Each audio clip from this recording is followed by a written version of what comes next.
Sawadee krap, I'm JP Mestanza, and it's a brand new week. It's Monday, April 7th. You're watching Phuket Xtra, brought to you by PVCPhuket.com. Police are now looking into formal complaints filed against a foreign man in Thailand district who was seen in CCTV assaulting a shopkeeper, damaging property, and attacking a child.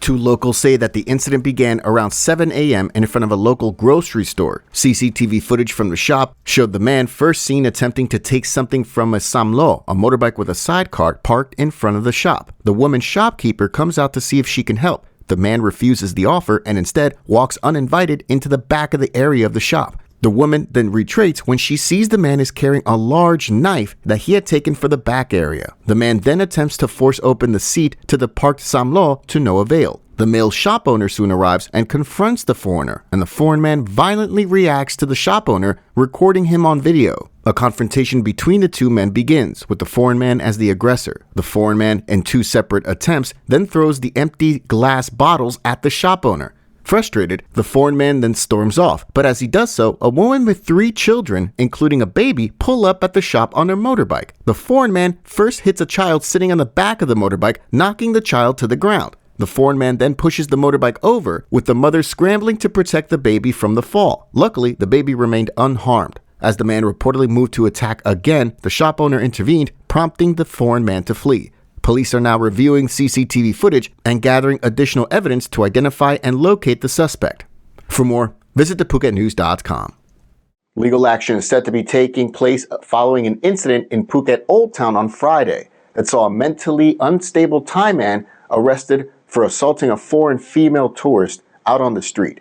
The incident was captured on dash cam footage and posted on social media. It took place near the Danam intersection on Tepgrasatri Road just before 1 p.m. on Friday. In the video, the tourist can be seen standing at the roadside when the man suddenly approaches, violently pulled her hair, and began beating her.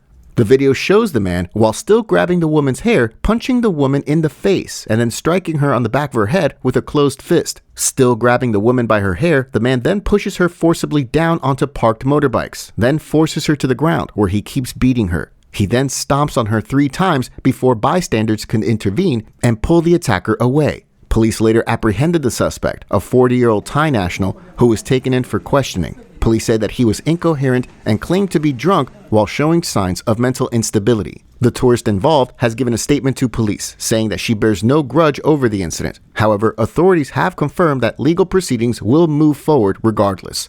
For more, visit thephuket.news.com. A Phuket MP highlighted the fact that 2 of the island's tsunami warning towers were missing, and now a local official is attempting to clarify what happened to them.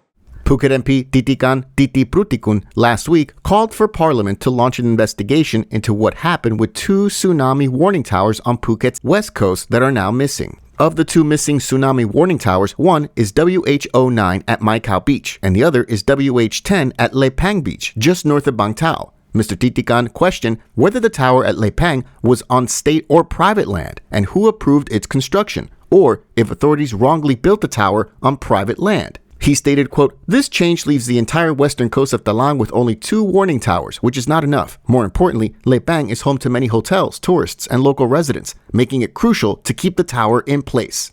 However, Wichit Sutaso, the new chief of the Phuket Provincial Disaster Prevention and Mitigation Office, DDPM Phuket, who only took up the position at the start of the month, told the Phuket News that the tower at Lepang has been moved and was relocated to Tai Muang in Phang Nga Province, where it will, quote, offer improved signal transmission and more efficiency, though he failed to explain why and how. He also failed to answer questions from the Phuket News about why a new tower was not installed at Tai Muang instead of reducing the number of towers in Phuket. Mr. Wichit had no explanation as to why his predecessor, Sopon Tongsai, never issued an official announcement on the matter. Mr. Wichit then told the Phuket News that the tower in Mai Khao was demolished due to severe structural damage and a new one will be built, a schedule for which was not provided. Asked how DDPM Phuket would handle an emergency without working sirens in the affected areas, Mr. Wichit said, "We have other warning channels and local authorities are responsible for spreading important announcements in the affected areas." For more, visit thephuket.news.com.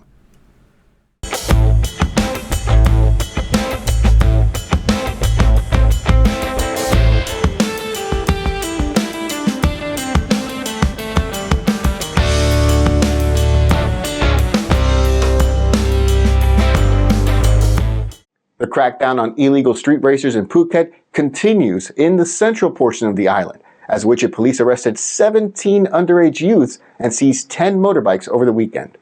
The operation was carried out in the Lam Din So area early Friday morning, following a similar sweep in the same area last week that saw police call in the parents of 14 minors who were all detained.